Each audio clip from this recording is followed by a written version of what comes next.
Hello everyone, welcome to my channel Wangxian फिजोशी।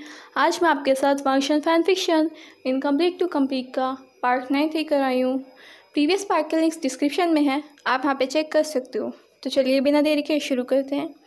Class में बैठने के बाद विंग अपने पास बैठी दो लड़कियों से बोलता है, हेलो प्रिटी लेडीज़, कैसी हो। इस दौरान वांगजी की पूरी नज़रें केवल विंग पर थी। लैंचरैन बोलते हैं कि सभी लोग अपने आप को इंट्रोड्यूस कराएं और यह भी बताएं कि वो किस क्लैन से हैं। क्लास के दौरान जब भी वांगजी और विंग की नज़रें मिलती, विंग वांगजी की तरफ आंख मार देता। इससे वांगजी के ईयर्स रेड हो जाते और वह दूसरी तरफ देखने लगता। क्लास में कोई और भी था जिसकी पूरी नज़रें केवल विंग पर थी, और वो था वेंचाओ। वो सोचता है, क्या कोई बॉय इतना ज़्यादा ब्यूटीफुल हो सकता है?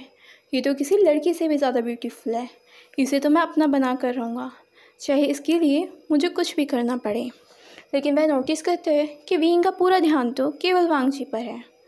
क्लास के दौरान विंग को बहुत ज़्यादा नींद आ रही थी। वह बस किसी तरह जागने की कोशिश करता है।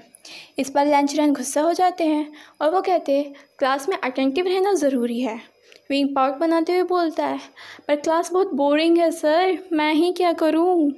लैंचरैन गुस्से में बोलते हैं, हर क्लास इंटरेस्टिंग नहीं होती, नॉलेज के लिए भी होती है। विंग बोलता है, लेकिन knowledge without interest boring sir. इस पर सारे बच्चे हंसने लगते हैं। लैंचरैन गुस्सा हो जाते हैं और चिल्लाते हैं, विंग से कहते हैं, बाहर निकलो मेरी क्लास से, हद कर दी तुमने। तुम्हारा मन है यहाँ पढ़ने का या नहीं? और हाँ, पनिशमेंट के तौर पर तुम्हें 200 टाइम्स लिखने होंगे सारे क्लास रूल्स। विंग मुंह बनाता है लेकिन बाहर चला जाता है। जब विंग बाहर घूम रहा होता है, क्लास ख़त्म होने के बाद उसके पास एक लड़का आता है। उसके हाथ में फ़ैन होता है। वो बोलता है, ब्रदर वे। विंग उसकी तरफ मुड़ता है और देखता है, हाँ बोलिए। वो अपने आप को इंट्रोड्यूस कराता है, मैं नी हुसैन हूँ। विंग कहता है, हाँ मैंने सुना था आप नी मुंजे के छोटे भाई हो। वो कहते हैं, हाँ। वो बोलते हैं, ब्रदर वे, वैसे आप काफ़ी ज़्यादा कूल हैं, आपने सीधा लैंचरैन से ही पंगे ले लिए। वाओ, क्या आप मेरे दोस्त बनोगे? आपके साथ दोस्ती करके तो मज़ा आ जाना है। विंग बोलता है, हाँ हाँ, हम दोनों मिलके बहुत मस्ती करेंगे क्लाउड रेसेस में। तभी पीछे से जियांग चेंग आता है, विंग के सर पे मारता है, बोलता है, कहा था ना मैंने, क्लाउड रेसेस में अपनी हरकतें मत करना, ये सब टांगे तोड़ दूंगा तुम्हारी, और तुम फिर भी ये सारी हरकतें करे जा रहे हो। विंग मुँह बनाते हुए कहता है, तो क्या मैं तुम्हारी तरह ग्रम्पी हो जाऊँ? जल्दी ओल्ड हो जाऊँगा, फिर कोई मुझे पसंद भी नहीं करने का। जियांग चेंग बस विंग को आंखें दिखाता है, बोलता, तुम कभी नहीं सुधर सकते, और ये कह के वो वहाँ से चला जाता है। वांगजी और विंग दोनों ही लाइब्रेरी में बैठे हुए थे। विंग को लैंसेक के रोज़ कॉपी करने थे और वांगजी अपनी बुक पढ़ रहा था। लेकिन विंग चाहता था कि किसी भी तरह वो इस पनिशमेंट से बच जाए। वो बोलता है वांगजी से, लांजान। ये सुनते ही वांगजी एकदम फ्रोज हो जाता है जब वह विंग के मुँह से अपना बर्थ नेम सुनता है। उसके लिए ये बहुत ज़्यादा मेलोडियस था, लेकिन वो कुछ कह नहीं सकता था। विंग फिर बोलता है, लांजान लांजान, तो मुझे सुन भी रहो या नहीं? वांगजी इस चीज़ का कोई रिप्लाई नहीं देता। विंग उठ के उसके पास जाते बोलते हैं, हंगुनजुन की गगा, हैंडसम गगा, लानर गगा, मान जाओ ना प्यारे गगा, मैं लानर गगा, मान जाओ प्लीज़ प्लीज़ प्लीज़ प्लीज़ मान जाओ। क्या मैं ये काम कल कर सकता हूँ? मैं फिर कभी कर सकता हूँ? ये बहुत सारे रूल हैं, प्लीज़ मुझे नहीं लिखने। वांगजी बोलता है, नहीं, तुम्हें सारे रूल करने होंगे अभी। वांगजी मुँह बनाते हुए कहता है, पर ये बहुत सारे हैं। लानर गगा, मान जाओ प्लीज़ माय हैंडसम गगा। ये बोलते बोलते वह अपना हाथ वांगजी के हाथ पे रख लेता है। वांगजी इस चीज़ पे एकदम फ्रोज हो जाता है विंग के टच से। विंग वांगजी पर अपनी पपी आइज़ इस्तेमाल करने की कोशिश करता है। वो सोचता है किसी भी तरह बस वांगजी मान जाए कि उसे सारे रोज़ कॉपी ना करने पड़े। बोलता है, प्यारे प्यारे प्यारे प्यारे गगा, लानर गगा, मानो ना। वांगजी अपना हाथ पीछे कर लेता है और सीधा खड़ा होकर विंग को बैक फेस कर लेता है। विंग पार्ट बनाते हुए कहता है, बैक गगा, मैं अपने सारे वर्ड वापस लेता हूँ। तुम हैंडसम भी नहीं हो, तुम अच्छे भी नहीं हो, तुम प्यारे भी नहीं हो, तुम बेकार हो। ये सारी बातें लैंशी चैन दरवाजे पे खड़े होकर सुनते थे। वो सोचते हैं, मास्टर वे थोड़ा तो रहम कीजिए मेरे भाई पे, आपको पता भी नहीं है कि आपकी इन आदतों का उस पर क्या असर हो रहा है। क्योंकि लान वांगजी के ईयर्स पूरी तरह से रेड हो गए थे। अब क्लाउड रेसेस में रहते रहते काफ़ी दिन बीत चुके थे। इस दौरान उन्हें काफ़ी तरह की क्लासेस अटेंड करनी थी। अब सुबह आती है और सभी बच्चों को आज फ्रेडी क्लासेस अटेंड करनी थी। इस पर विंग सुबह सुबह जल्दी उठ जाता है, मानो वो कितना अर्ली पर्सन हो। यह देख के सभी लोग हैरान होते हैं कि आज पहली बार ऐसा है कि विंग क्लास में टाइम पर आया है। जियांग चैंग देख के समझ जाता है कि आखिर विंग क्यों टाइम पर है। विंग मुस्कुराते हुए जियांग चैंग के पास आता है। जियांग चैंग, आज हम दिखाई देंगे कि आखिर यूनमर्ग के ये ब्रेव ब्रदर क्या कर सकते हैं। जियांग चैंग भी इस चीज़ पे हाँ करता है, क्योंकि इस चीज़ पे वह भी शक नहीं कर सकता था कि विंग स्वॉर्डमैन और एक अच्छा आर्चरी मैन है। वेन चाओ भी इस दौरान पूरी तरह से विंग को इम्प्रेस करने की कोशिश करता है, लेकिन विंग उससे इम्प्रेस होता ही नहीं, क्योंकि विंग को लगता है कि वेन चाओ एक इवल पर्सन है। जैसे कि कहा जाता है कि वैन क्लैन कहीं ना कहीं डेमोनिक कल्टिवेशन का इस्तेमाल कर रही है, लेकिन किसी के पास भी उनके खिलाफ कोई प्रूफ नहीं है, इसलिए अभी तक वह बची हुई है। अदरवाइज सारे क्लैंस उन्हें एक्साइल कर देती। और साथ ही वो वेन चाओ को पसंद भी नहीं करता था, क्योंकि वेन चाओ बहुत ज़्यादा शो ऑफ करता है और विंग को लगता है कि वो एक इवल पर्सन है। सभी लोग बारी बारी से आते हैं। वेन चाओ की स्किल्स भी अच्छी होती हैं, लेकिन इतनी नहीं जितनी बाकी सबकी होती है। वह अपनी स्किल्स से विंग को इम्प्रेस करना चाहता था। वेन जूलियो अपने ब्रदर की तारीफ़ करते हुए बोलता है, देखा मेरे ब्रदर कितने अच्छे हैं। और विंग से बोलता है कि वह पर्सन काफ़ी ज़्यादा लकी होगा जिससे मेरे ब्रदर शादी करेंगे। विंग मुँह बनाते हुए बोलता है, आखिर तुम्हारे ब्रदर से शादी ही किससे करनी है। ये सुनकर वेन जूलियो गुस्से में आ जाते हैं और वो बोलते हैं, तुम क्या कर सकते हो, तुम अपनी स्किल शो करो, तुम ऐसे कैसे मेरे ब्रदर पे इल्ज़ाम लगा सकते हो। विंग बोलता है, तुम मेरी स्किल्स देखना चाहते हो, रियली। और वो एक ईवल स्माइल करते हैं। तभी वह वांग जी से बोलता है, वांग जी अपना 4 रिबन दो ना। ये सुन के वांग जी बिल्कुल स्ट्रक रह जाता है कि आखिर वो अपना 4 रिबन कैसे विंग को दे सकता है। विंग फिर से बोलता है, लानजान मैं तुमसे कह रहा हूँ ना, अपना 4 रिबन दो ना भाई। वांग जी कुछ नहीं बोल पाता।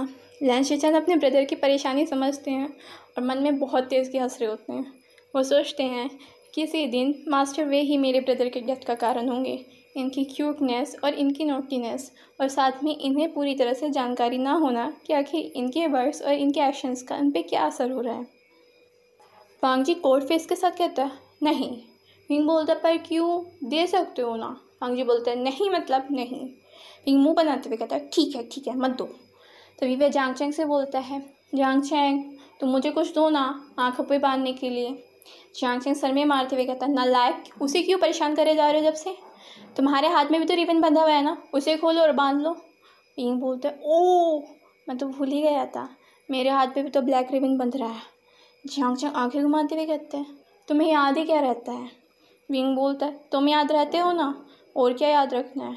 जियांग चैंग बोलता है, इस चीज़ पे मैं विश्वास कर सकता हूँ कि वक्त आने पे कभी ना कभी तुम मुझे भी भूल जाओगे। अपनी याददाश्त देखिए कितनी बेकार कर रही है तुमने। विंग मुँह बनाता है, लेकिन अपने हाथ से रिबन निकालता है, अपनी आंखों पे बांध लेता है। सभी लोग ये देख के हैरान हो जाते हैं। विंग तीर लेता है, कमान उठाता है और एक साथ घूमकर 5 बोर्ड पे एक ही बार में निशाना लगा देता है। यह देख के सभी लोग हैरान हो जाते हैं, लेकिन वांग जी की नज़रों में एक प्राइड थी, ये देख के कि उसका विंग कितना ज़्यादा काबिल है। इसे देखकर वेन जूलियो का मुंह भी खुला का खुला रह जाता है। वेन चाओ बोलता है, देखा ब्रदर, तुम्हारे होने वाले ब्रदर इन लोग कितने ज़्यादा स्किल डेवलपमेंट हैं। अच्छा है ना, ये मेरी वाइफ बनेंगे। शाम के समय जब विंग घूम रहा था, वह देखता है कि झरने के पास एक पर्सन आर्चरी की प्रैक्टिस कर रहा है। वह पूछता है, हेलो तुम वैन क्लैन से हो ना, तुम्हारा नाम आई थिंक वेनिंग था। पीछे से विंग की बात सुनकर एकदम से वेनिंग डर जाता है। तभी वह मुड़ता है। विंग को पता चलता है कि वेनिंग एक शाय पर्सन है और किसी से ज़्यादा नहीं बोलता है, तुम एंगल गलत ले रहे हो वेनिंग, मैं तुम्हारे एंगल ठीक करवा सकती हूँ और मैं तुम्हें सिखा सकता हूँ कि सही एंगल से आर्चरी कैसे की जाती है। वेनिंग इस चीज़ पे शुक्रिया बोलता है। वो बोलता है, मास्टर वे आप मुझे अच्छे से सिखा दोगे। विंग बोलता है, तुम मुझे मास्टर क्यों कह रहे हो, तुम मुझे विंग ही बोल सकते हो। वेनिंग बोलता है, नहीं, अगर आप मुझे कोई चीज़ सिखा रहे हैं तो डेफिनेटली आप मेरे मास्टर होंगे ना। विंग उसका एंगल ठीक कराता है, उसे आर्चरी करना सिखाता है। ये सारी चीज़ें वांग जी देख रहे होते हैं। वो कहीं ना कहीं जेलस फील करते हैं। वो पूरी बात सुन ही वहाँ से चला जाता है। जब विंग वेनिंग को सिखा रहा होता है तभी वहाँ पे वेंचिंग आती है। वेंचिंग अपने आप को इंट्रोड्यूस कराती है। विंग बोलता है, मुझे पता है आप वेंचिंग हैं वन क्लैन से। वेंचिंग भी इस चीज़ का शुक्रिया करती है कि विंग उसके ब्रदर को आर्चरी सिखा रहा है। विंग हंसते हुए बोलता है, ये तो मेरा प्लेजर है, किसी को सिखाने से मेरा खुद का ज्ञान भी तो बढ़ेगा। जब वहाँ से विंग चला जाता है, वेनिंग बोलता है, ब्रदर वे काफ़ी अच्छे हैं। वेंचिंग बोलती है हाँ, और उसकी स्माइल भी, लेकिन हमें फिर भी दूर रहना चाहिए क्योंकि हम लोग वैन क्लैन से हैं और कोई भी वैन क्लैन पे भरोसा नहीं करता। सबको लगता है कि वैन क्लैन डेमोनिक कल्टिवेशन कर रही है और हमें भी इस चीज़ का पूरी तरह से प्रूफ नहीं है कि ऐसा वहाँ सच में होता है या नहीं। बेटर है कि हम अपनी सिक्योरिटी भी देखें। अब क्लाउड रेसेस में रहते रहते सभी को लगभग 1 महीना हो चुका था। इस 1 महीने में वेंचा पूरी कोशिश करता है कि वह किसी भी तरह विंग को इम्प्रेस कर सके, लेकिन विंग उससे इम्प्रेस होते ही नहीं। वह नोटिस करता है विंग की ज़्यादातर नज़रें तो वांगजी पर रहती हैं। लैनचिरन लैनशिचैन से पूछते हैं, क्या वो लड़का अभी भी लाइब्रेरी में है? लैनशिचैन बोलते हैं, हाँ, वो अभी भी लैंसेक के रूल्स कॉपी कर रहे हैं। लैनचिरन बोलता है, ये लड़का तो एक आफत है, पता नहीं, अच्छा है ये लैंड क्लैन में नहीं है, वरना मेरे गुस्से का पारा कहाँ होता है। लैनशिचैन बोलते हैं, अनका शांत हो जाइए, मास्टर वे बस थोड़े से नोटी हैं, अदरवाइज़ उनका हार्ट प्योर है। लैनशिचैन गुस्से में वहाँ से चला जाता है, तुम्हें ही वो लड़का सीधा लगता है, लेकिन मुझे वो लोग बिल्कुल पसंद नहीं जो रूल्स को ठीक से फॉलो नहीं करते। लैनशिचैन हंसते हुए सोचते हैं, केवल 1 महीने में ही मास्टर वे ने इतने सारे रूल तोड़ दिए और लगभग उन्हें रोज़ की रोज़ रूल्स कॉपी करने की सज़ा मिलती है। कुछ ज़्यादा ही नोटी हैं ये। फिर से वांगजी और विंग लाइब्रेरी में बैठे हुए थे। एज़ यूजुअल विंग का काम था रूल्स तोड़ना और वांगजी उसके डिटेंशन और रूल्स कॉपी करने की सज़ा को देखता था। विंग फिर से वांगजी को, लानर गग्गा, मान जाओ ना, प्लीज़ प्लीज़ प्लीज़ मान जाओ, बस थोड़ा सा, मैंने थोड़ा सा ही तो रूल तोड़ा था। वांगजी नजरें घुमाते हुए विंग की तरफ देखता है, थोड़ा सा रूल, ये क्या होता है भाई? तुम रात को इस तरह हल्ला मचाते हो, रूल्स तोड़ते हो, किसी की बात नहीं मानते, क्लास के दौरान सो जाते हो, तुम्हारा क्या होगा विंग? विंग वांगजी का हाथ पकड़ लेते हैं और बोलते हैं, भाई प्लीज़ प्लीज़ प्लीज़ मान जाओ। वांगजी अपना हाथ हटा लेते हैं और बोलते हैं, मुझे फ़िज़िकल कॉन्टैक्ट पसंद नहीं। विंग कहता है, अच्छा, लेकिन विंग उसे गले ही लगा लेते हैं। वांगजी इस चीज़ पे फ्रोज हो जाता है और कुछ नहीं कह पाता। तभी विंग हंसते हुए पीछे आते हैं, देखा लालजन, तुमने अभी कहा तुम्हें फ़िज़िकल कॉन्टैक्ट पसंद नहीं, लेकिन मैंने तुम्हें गले लगाया और तुमने रेजिस्ट भी नहीं करा। वांगजी बोलते हैं, क्योंकि मैं एकदम शॉक में था। विंग बोलते नहीं, तुम्हें अच्छा लगा। वांगजी बोलते, तुमसे तो हद है, शेमलेस, और वो वहाँ से चला जाता है। इस पर विंग हंसता रहता है। तो गाइस, आज के लिए बस इतना ही। वीडियो पसंद आई हो तो प्लीज़ लाइक कीजिए, चैनल को सब्सक्राइब कीजिए और बेल आइकन को प्रेस कीजिए। Thank you.